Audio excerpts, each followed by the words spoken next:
YCP హయాంలో తిరుమల లడ్డు తయారీకి కల్తీ నెయ్యి సరఫరా కేసులో టీటీడీలోని మరికొందరు ఇంటి దొంగలు గుట్టు రట్టయింది.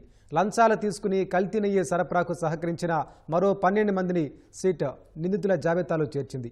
ఇందులో టీటీడీ ఉద్యోగులతో పాటు డైరీ నిపుణులు ఉన్నట్లు నెల్లూరు కోర్టులో సిట్ దాఖలు చేసిన మెమో ఆలస్యంగా వెలుగులోకి వచ్చింది.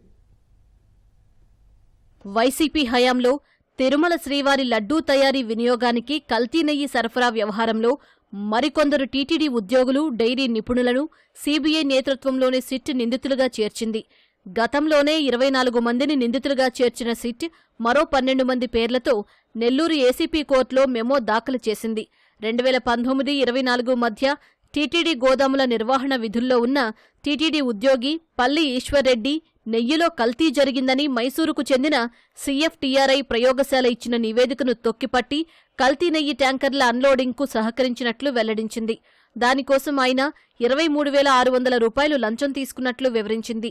డిప్యూటీ ఈవో హోదాలో పోలేపల్లి వెంకట నటేష్ బాబు కూడా సీఎఫ్టీఆర్ఐ నివేదికను దాచిపెట్టి లడ్డూ తయారీకి నెయ్యి పంపారని, దానికి 18,100 రూపాయల నగదుతో పాటు 2,000 రూపాయలు గూగుల్ పే ద్వారా లంచం తీసుకున్నట్లు సిట్ వెల్లడించింది.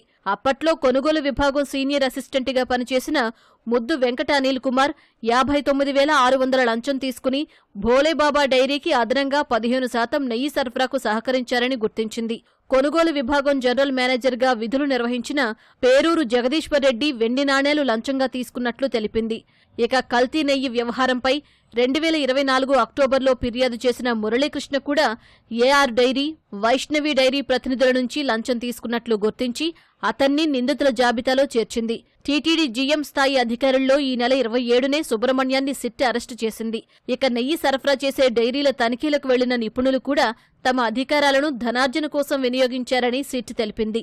డైరీ నిపుణులు విజయభాస్కర్ రెడ్డి ఒక్కో ప్లాంట్ తనిఖీకి 2.5 లక్షల చొప్పున వసూలు చేశారని వివరించింది. సురేంద్రనాథ్, జయరాజ్రావు భోలేబాబా డైరీ తనిఖీ సమయంలో 50,000 విలువైన శాంసంగ్ మొబైల్ ఫోన్లు కానుకగా తీసుకున్నట్లు సిట్ వెల్లడించింది.